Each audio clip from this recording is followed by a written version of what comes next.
वास्तविक आपल्या इथे जे श्री संत हरिभक्त परायण मोहन महाराज शेलार आलेले आहेत आणि त्यांच्या मुखकमलाद्वारे जे प्रवचन किंवा व्याख्यान आपल्या इथे सादर होत आहे ते इतकं अप्रतिम आहे की आमच्या गावातील प्रत्येक व्यक्ती स्वतःच्या मुलांना घेऊन इथे उपस्थित व्हायला पाहिजे।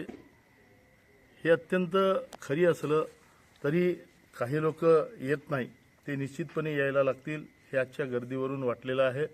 आणि राहिलेले अवघे सर्व दिवस इथे फार मोठी गर्दी दिसेल सर्वांना पाहायला, असं मला मनापासून वाटतं।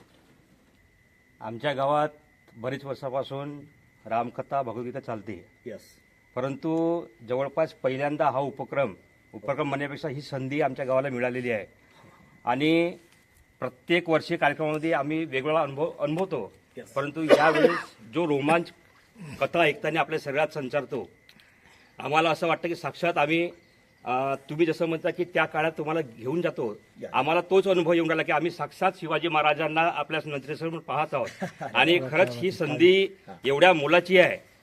आपण आपले आदर्श आहेत त्या महाराजांची कथा ऐकण्याकरता आपण आपल्या क्षणातला जीवनातला एक एक क्षण यावेळेस काढण्याची गरज आहे, कारण की ही संधी येणे आणि भेटणे म्हणजे हे अवभाग्य लागते। ही राजांची इच्छा आहे असं आपल्याला म्हणायला हरकत नाही, परंतु त्या संधीचा सोनं घेणे, सोनं करणे हे आपलं कर्तव्य आहे।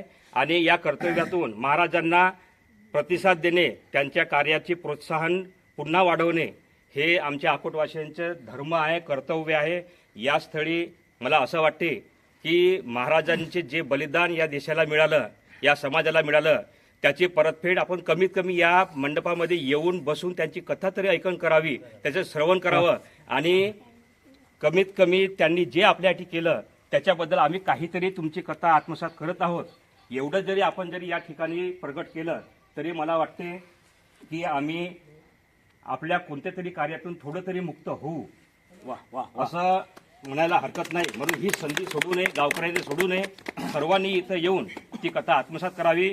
आणि ही कथा याच्यानंतरही याच गावात नाही, समाजामध्ये प्रत्येक ठिकाणी होण्याची गरज आहे।